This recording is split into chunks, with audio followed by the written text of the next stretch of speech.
করার এই প্রতীকের পক্ষে থাকার বিভিন্ন ব্যাখ্যা দিবেন। আমার যেহেতু এর পরে আর কথা বলার সুযোগ নেই, সেহেতু আমি কিছু কথা এখনই বলতে চাই। অলরেডি আমাকে যেটা বলা হয়েছে বা আমাকে বিভিন্নভাবে অনুরোধ করা হয়েছে, রাজনৈতিক ভবিষ্যতের কথা বিবেচনা করে আমি যেন আর নির্বাচনে না যাই, আমি যেন দলীয় প্রতীকের যে সিদ্ধান্ত এসেছে আমি যেন তার সাথে থাকি। কারণ আমি মনোনয়ন ফরম সাবমিট করেছি এবং অলরেডি আজকে আমার মনোনয়ন ফরম বৈধ ঘোষণা করা হয়েছে। রাজনৈতিক ভবিষ্যৎ বলতে আসলে কি বোঝানো হয়েছে আমাকে? আমি এই দলটা করব, এই তো এই দলের কোন পদ পদবিতে আমাকে সুযোগ করে দেওয়া হবে, এই তো কতটুকু সেটার গ্যারান্টি আছে? কে দিবে সেটার গ্যারান্টি? গতকালকেই আমার সাথে কথা হয়েছিল আমাদের উপজেলা আওয়ামী লীগের সাংগঠনিক সম্পাদক। উনি স্বাভাবিকভাবে উনি যেহেতু একটা দায়িত্বে আছেন, উনি আমাকে বোঝানোর চেষ্টা করেছেন, বলেছেন আমাকে অবশ্যই সেটা উনি দল থেকে সাধুবাদ পাওয়ার যোগ্য। কিন্তু আমার জায়গা থেকে আমি যতটুকু কি বলেছি উনি ভালো করে জানেন, সেটাই কিছু অংশ একটু তুলে ধরেছি। রাজনৈতিক ভাবে একটি সংগঠনে যে যেখানে সংগঠনটা করুক, সংগঠনের পদ পদবি যেটাই চাক না কেন, শুধুমাত্র কর্মী ব্যতি রেখে একজন সদস্যরও প্রতিপক্ষ থাকে। আজকে আপনি ইউনিয়ন আওয়ামী লীগের সদস্য হতে চাইবেন, থানা আওয়ামী লীগের সদস্য হতে চাইবেন, সেখানে প্রতিপক্ষ থাকবে। ওই পদে আরেকজন নিজেকে উপস্থাপন করতে চাইবে, থাকতে চাইবে। আর অন্য গুরুত্বপূর্ণ পদগুলির ব্যাপারে আমি নাইবা বললাম। আজকে জননেত্রী শেখ হাসিনার মনোনয়ন বোর্ডে ওনার সামনে আমার গত নির্বাচনের যে বিষয়গুলো ওগুলো যেভাবে উপস্থাপন করা হয়েছে, কোন নেতা সামনে স্পর্ধা দেখাবে?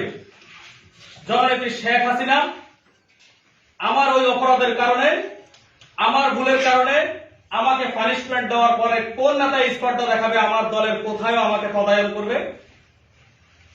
জননেত্রী শেখ হাসিনার যেখানে উনি শাস্তি দিয়েছে, আমি পানিশমেন্টই ধরে নেব এটাকে, সেটার ব্যাখ্যায়ও যাব।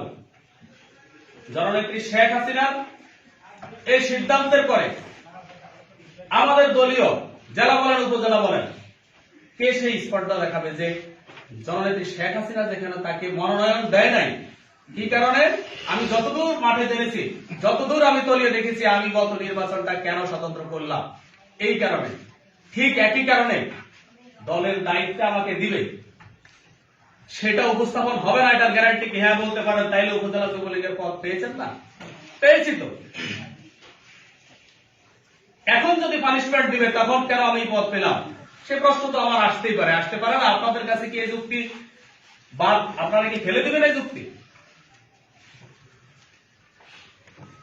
আর আমি ওই পদ পেতে গিয়ে কতটুকু বিরোধিতার মুখোমুখি হয়েছি, সেটার ব্যাখ্যা না হয় নাইবা দিলাম। আমার ওই ইলেকশনের অভিযোগ কেন্দ্র পর্যন্ত তখনও গিয়েছিল, উপজেলা যুবলীগের কমিটিটা কেন্দ্র থেকে এসেছিল। বিরোধিতা চলতে থাকবে। যেই ভবিষ্যতের হাতছানি দেওয়া হচ্ছে সেগুলো হলো শুধুমাত্র এখন বলার জন্য বলা।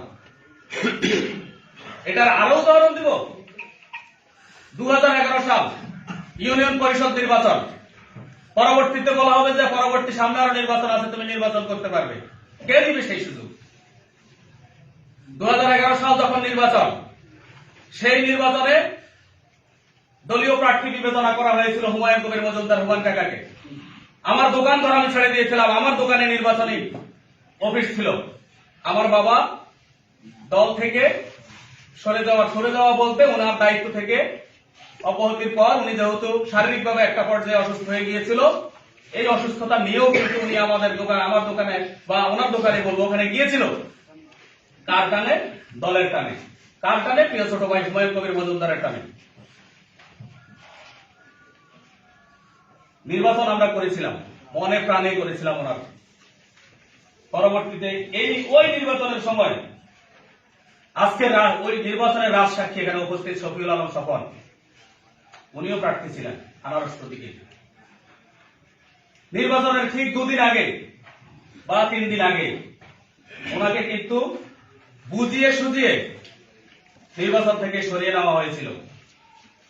আশা করি স্বপন ভাই সেটা অস্বীকার করবেন না। কি প্রতিশ্রুতির বিপরীতে ওনাকে সেদিন নির্বাচন থেকে সরিয়ে দেওয়া হয়েছিল।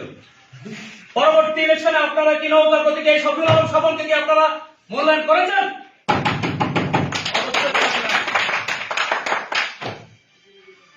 তাহলে আপনারা কোন তার এখানে এমন কে আছে যে তার এই প্রত্যাশা যে সামনে তোমাকে সুযোগ দেওয়া হবে? সুযোগ দেওয়া হবে না। এগুলো মিথ্যা মানুষ। আমি তো বরঞ্চ সেই আফসোস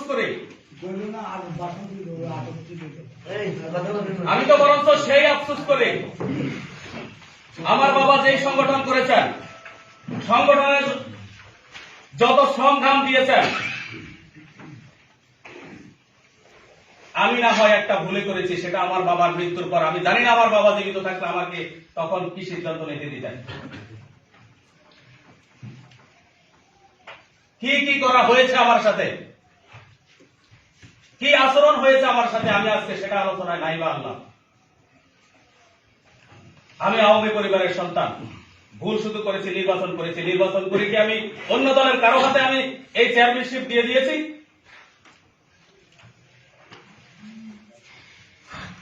5 বছরে আমাকে অযথাই হয়রানিমূলক 4টা দপ্তরে আমাকে অভিযোগ খাইতে হয়েছে।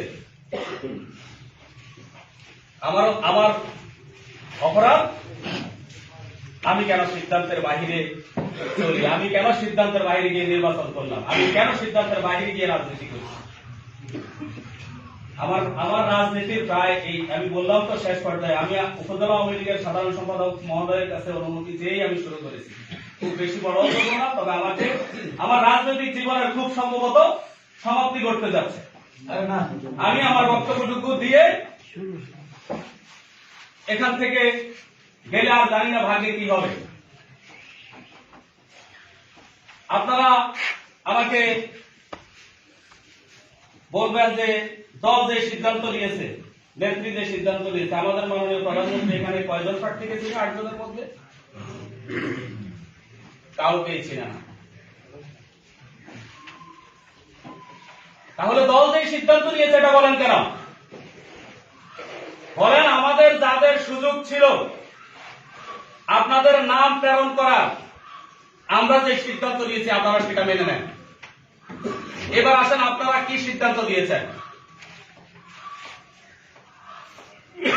ন্যায় বিচার আপনাদের যেখানে হয় না, আপনারা এখানে এই রুমে আপনারা বলেছিলেন নৌকা যে আসে আপনারা হাত তোলেন, আপনারা তার পক্ষে থাকবেন। বলেন না, আপনারা বলছেন আমরা হাত তুলি নাই? আমরা বিশ্বাস করেছিলাম আপনাদেরকে, বিশ্বাস করে আমরা এক বাক্যে হাত তুলেছি। ন্যায় বিচার কি আপনারা করেছেন? যদি বলেন তুমি কি বলতে চাও, প্রমাণ কি তোমার কাছে? আমরাও বিচার করেছি। আমি বলবো যারা আমরা প্রার্থী হয়েছি, আমার অপরাধ, আমি স্বতন্ত্র ইলেকশন করেছি গতবার।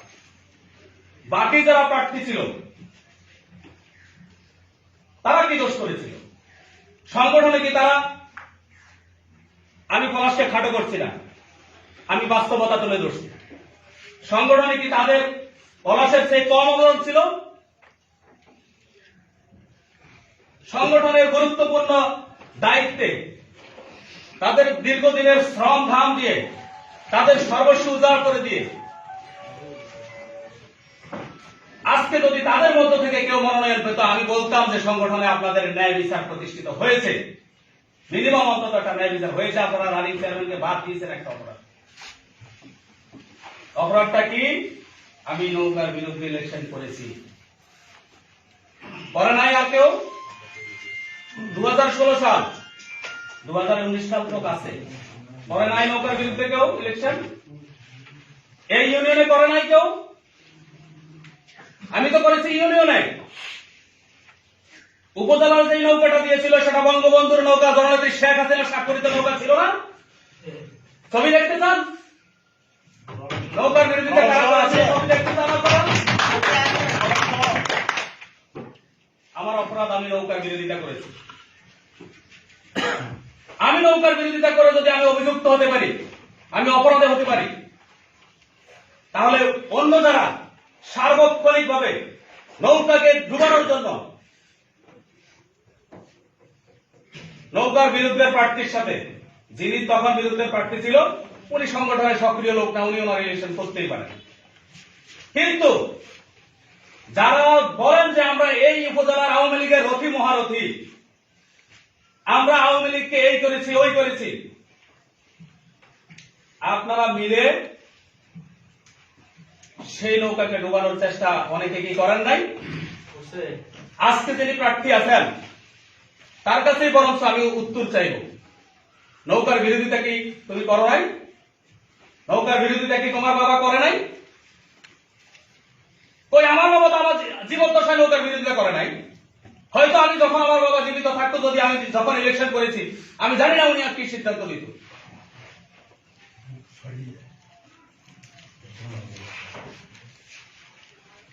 আপনারা যদি প্রতীকের আদর্শের কথা এখানে আমাদেরকে একটু শোনানো হয়, নৌকা বঙ্গবন্ধুর নৌকা, নৌকা জননেত্রী শেখ হাসিনার নৌকা, নৌকা স্বাধীনতার নৌকা, সেটা কেউ অবিশ্বাস করে? অবিশ্বাস করে না, করে নাই বলি তো। ছোট্ট কালে যখন রাজনীতির অত্যাচার সহ্য করেছি, ফ্যামিলিতে খেয়ে না খেয়ে বড় হয়েছি, আমার বাবা সম্পর্কে আপনারা সবাই অবগত আছেন। ফার্মেসির ঔষধ বিক্রি করে নিজের পরিবার চলে কিনা সেটা খেয়াল করে নাই, দলের কাজ করেছে। একটি শার্ট একটি প্যান্টে ইন্টার পাস করেছি। আমার বাবা পারত দল খাওয়ারে যখন, তখন উনি সভাপতি, আমাদেরকে ভালো রাখতে পারত। আদর্শ বিচ্যুত হয় নাই। রাজনীতির প্রতি চরম ঘৃণার পরেও রক্তের মধ্যে আওয়ামী লীগ ছিল বলেই ছাত্র রাজনীতিতে ছিলাম। হয়তো আজকে যারা এখানে উপস্থিত আছে ওনাদের মতো অত দক্ষতার সহিত পারি নাই। যতটুকু ছিলাম সেই প্রাণের টানে ছিলাম। আজকেও আওয়ামী লীগটাতে সেই প্রাণের টানে এখনো আছি। হয়তো ভবিষ্যতে কর্মী হয়ে রাজপথে থাকবো। কর্মীদেরকে অন্তত কেউ বের করে দেওয়ার সুযোগ নাই সেখানে যদি জয় বাংলা জয় বঙ্গবন্ধু বলি, কোন সুযোগ নাই ইনশাআল্লাহ।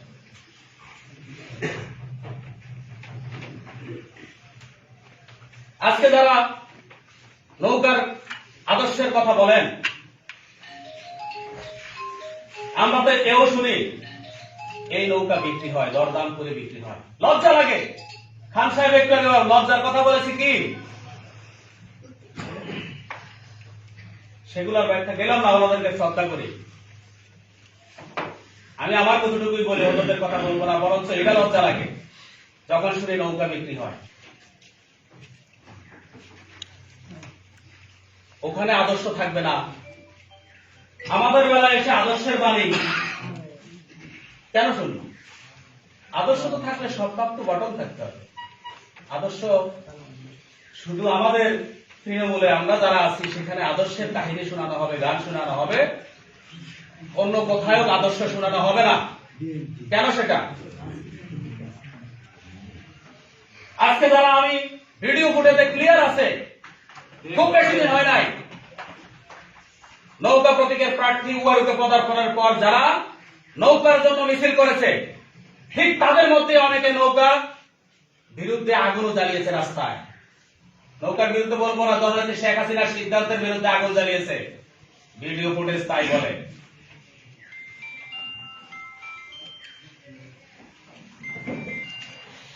নৌকার প্রার্থী কামতা দক্ষিণের চেয়ারম্যান যিনি ছিলেন, উনি ছিলেন না গতবার? এইবার ওনাকে বাদ দেওয়া হয়েছে, জননেত্রীর সিদ্ধান্ত বাদ দেওয়া হয়েছে, আমাকেও বাদ দেওয়া হয়েছে। আমি তো গত ছিলাম না, যাক আমি অপরাধী এই জন্য বাদ দেওয়া হয়েছে। তিনি তিনার নেতৃত্বে বা ওনার অনুসারীরা ওনাকে না বলে যেটা করেছে, আগুন জ্বালিয়েছে, সেটা কি জননেত্রী শেখ হাসিনার সিদ্ধান্তের প্রতি শ্রদ্ধাশীল ছিল সেটা এই সিদ্ধান্ত। আমি হাউসের কাছে প্রশ্ন রেখে যাচ্ছি, আমার মা তো বলে সংগঠন, আমার মা বলে সংগঠন করার দরকার নাই। কোন সংগঠন তুমি করবে? সারা জীবন কষ্ট করেছি, এই আমার মা বলে দিয়েছে তোর বাবা,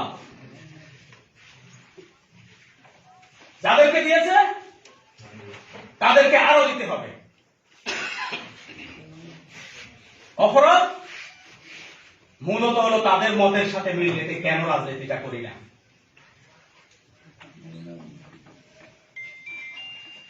আমার বাবার মতো দাসত্ব করতাম, তাহলে আজকে ভারত দৌড়ে ঠিক থাকতো।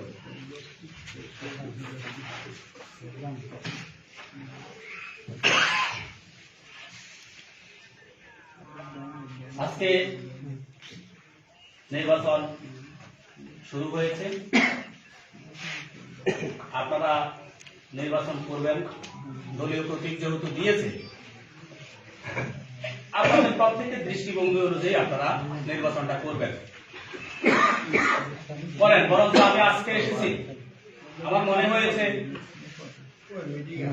সাংগঠনিক ভাবে আমাকে দাঁড়িয়ে আর কখনো দাঁড়াতে পারবো কিনা, আজকে অন্তত শেষ সুযোগ আছে, দাঁড়িয়ে যাই, এখানে কথা বলে যাই। আমি সেই সব মানুষদের সামনে কথা বলে যাই গত নির্বাচনের পর থেকে, যাদের সামনে দাঁড়িয়ে আসলে খুব বেশি কথা বলার সুযোগ আমি পাই নাই। গত জাতীয় নির্বাচনের সময় একটা প্রোগ্রামে আমাকে বলা হয়েছিল, আমি সেখানে ছিলাম। তখন আমি ক্ষমাও চেয়েছিলাম যে আমি আপনাদের সিদ্ধান্তের বাইরে গিয়ে নির্বাচন করেছি, আপনার নির্বাচিত হয়ে গেছি, আপনাদের সিদ্ধান্তের অমান্য করেছি, আমাকে ক্ষমা করবেন। এরপরে অনেকদিন গেছে, দলের সদস্য পরব বিক্রি হয়েছে। দলের সদস্য পরব বিক্রি সেসব অনুষ্ঠানে বা বৈঠকগুলিতে এই ইউনিয়নের চেয়ারম্যান, আমি তখন উপজেলা বলে গিয়ে আছি, দাওয়াত বা বলা আমাকে হয় নাই, সুযোগ হয় নাই। আজকে কি কারণে জানি কেমনি সুযোগ পেলাম, চিঠিও পেলাম উপজেলা যুবলীগের যুগ্ম আহ্বায়ক হিসেবে। চেয়ারম্যানশিপ 26শে ডিসেম্বরের সিদ্ধান্ত হবে।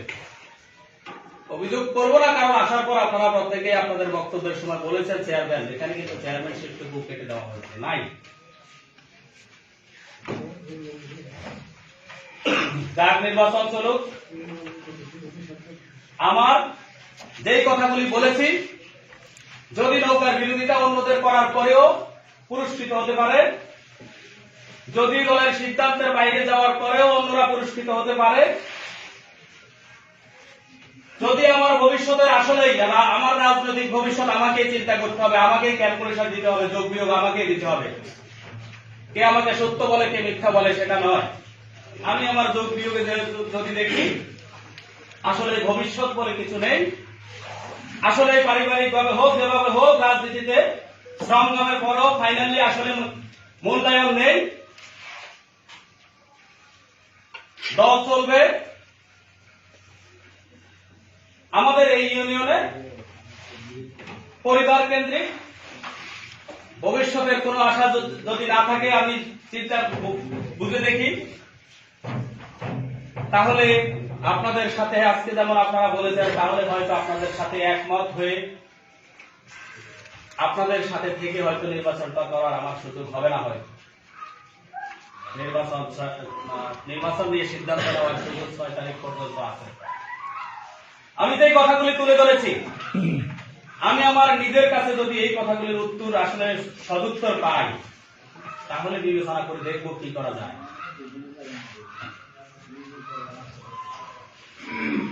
অন্যায় অবিচার সে যেই ধর্মেই হোক, যেই দেশেই হোক, যেই দলেই হোক, যেই সংগঠনই হোক, অবিচার যদি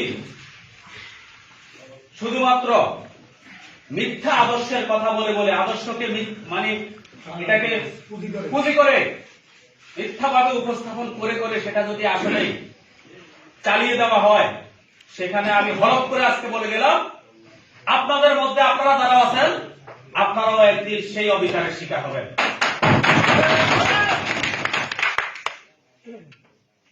আমি আর খুব বেশি কিছু বলবো না। অনেক সময় নিয়ে নিয়েছি।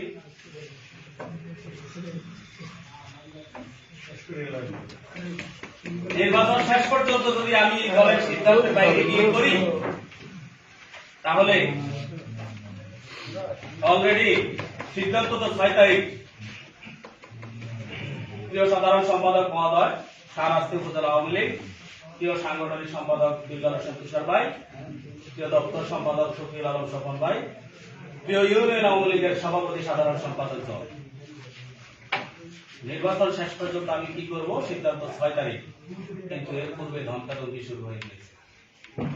তাদেরকে ধমক দেওয়া হচ্ছে যারা এই দলের লোকে, বিরোধী দলটা বাদই দিলাম। এই ভয়ের সংস্কৃতি থেকে, ভয়ের রাজত্ব থেকে, ভয়ের সাম্রাজ্য থেকে শান্তিপূর্ণ একটি ইউনিয়নে পরিণত করার চেষ্টা করেছি বিগত 5টি বছর।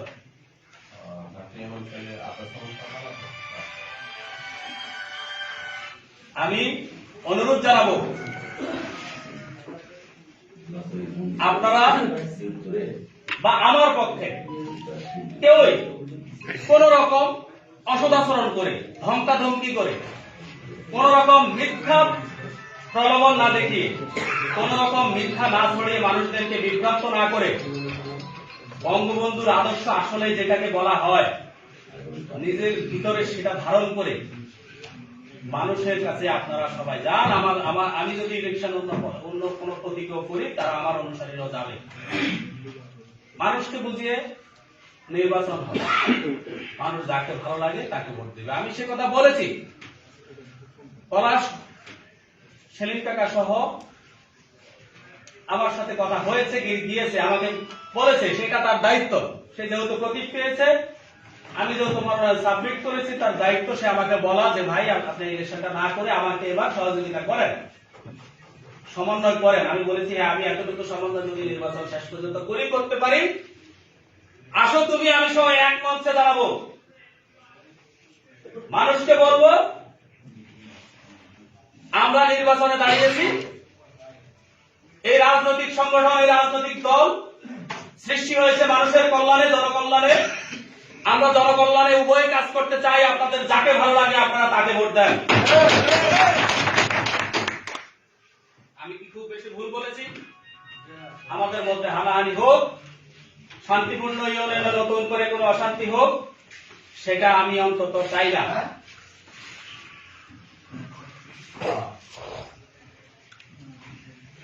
আমার প্রতি, আমার পরিবারের প্রতি অবিচার শব্দ ব্যবহার করব না। আমি শুধু এতটুকু বলবো, নির্বাচনের সময়, নির্বাচনের দিন পর্যন্ত এই ইউনিয়নের মানুষের প্রতি কোন অবিচার যেন করা না হয়। আমিও পাওয়ার পার্টির এক অদ্য পর্যন্ত অংশ, শেষ পর্যন্ত আপনাদের হাতেই যাবতীয় দায়িত্ব এবং কর্তৃত্ব। নির্বাচনের পরে যেন আমাদের মুখ দেখার দিকটা সুন্দর হয়, যা হবে সুন্দরভাবে যেন হয়। স্বপন ভাই বলেছে পুলিশ তাকে ওনাকে অত্যাচার করেছে। আমি জানি সেটা কি হয়েছে, সেটা জানি কি হয়েছে। মানুষ আসবে, মানুষ ভোট দিবে, তাতে সমস্যা নাই।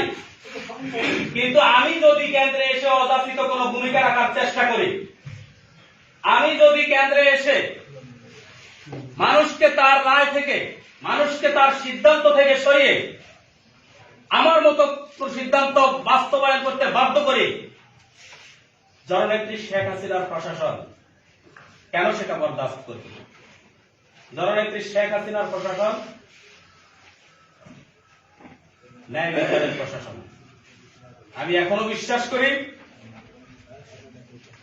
প্রত্যেকের সঠিক আমলনামা যদি কেন্দ্রে ঠিকঠাক মতো যেত, জননেত্রী শেখ হাসিনার সময় ঠিকঠাক মতো যেত, নেত্রীর সাংগঠনিক দক্ষতা, অভিজ্ঞতা, এই বিষয়গুলো বিবেচনা করে উনি সিদ্ধান্তটা নিত।